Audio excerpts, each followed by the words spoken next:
Yo, what's up mga tropa? So, punta ako ng migrant ngayon, men. Nagpa-release na kasi ako. Nagpa-release na ako, guys. Nung March 1 pa lang kasi nagpaalam na ako. Tapos, nung itong nakaraang linggo lang, kinonfirm ko na kay Sadyang kung okay. Yun nga, okay na daw. So, last week ko na to sa kumpanya namin. Tatapusin ko lang tong March. By April, release na ako. So, hindi ko na kinakaya doon sa company, men. Lugi talaga, lugi. May mga lapses din kasi yung company ko eh. Actually, hindi ko lang naman siya bigla napag-isipan eh. Tagal-tagal ko na rin pinag-iisipan. Talagang etong March, tinanggal yung OT namin. So yun, siguro yun ay naging sign ko para magpa-release na ako talaga sa company namin. Kaya ngayon, pupunta ako dito sa migrant ng Ansan. So, tatanungin ko lang kung kasi first time ko magpa-release eh. Kasi yung unang kontrata ko dito sa Korea, natapos ko naman yun. So, walang idea kung anong dapat gawin pag-release. So, magtatanong muna tayo kay Ma'am Maripe kung anong gagawin natin pag-release.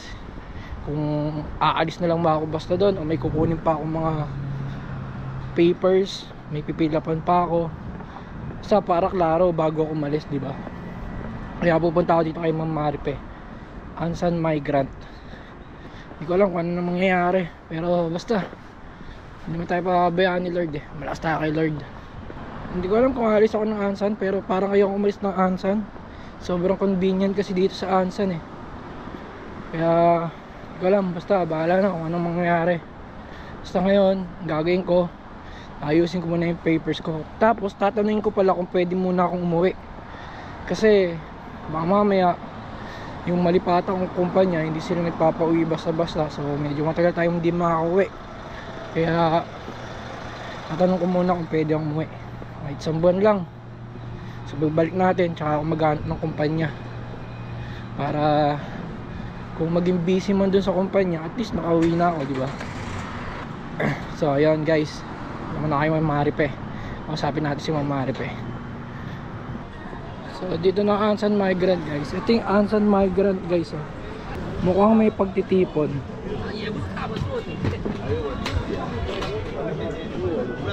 Ano yung meron? Ito yung Ansan Migrant guys. Yan. So pasok tayo sa loob. So dito na ako loob guys. Wala pang tao. So bali ito yung schedule guys oh. Pag Sunday 10 to 4 PM. Pag Pilipino 2 to ay ang aga ko gago.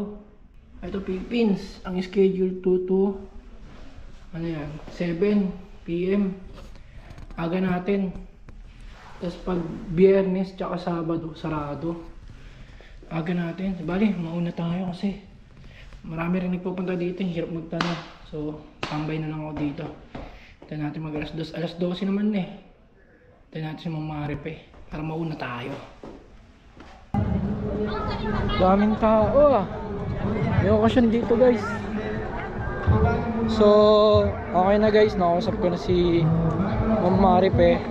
Ang sabi niya sa akin, wala naman na akong pipilapan sa kumpanya. Basta natapos ko na yung period na sinabi ko sa amo ko. Gagawin ko doon, pupunta na lang daw akong labor. Tapos may pipilapan akong papel. Tapos tinanong ko rin kay Ma'am Maripe kung pwede daw ako umuwi. Ang sabi ni Ma'am Maripe, pwede naman daw. Kasi pupunta daw muna ang OWA para kumuha ka ng OEC. Kailangan daw ng OEC para makauwi ako, para makabalik. Tapos yun, madali na lang pala yung process. Basta pinayagan ka ng amo mo. After mong magpa-release, diretso kang labor. Tapos yun na. So yun guys, bali hanggang Biyernes na lang ako sa company. Tapos tinanong ko kung saan may malapit na labor. Meron palang labor dito sa mismong migrant. Ang schedule ng labor ng ano doon is Martes tsaka Huwebes lang. So tinanong ko kung may Pinoy. Sabi ni Ma'am Maripe wala.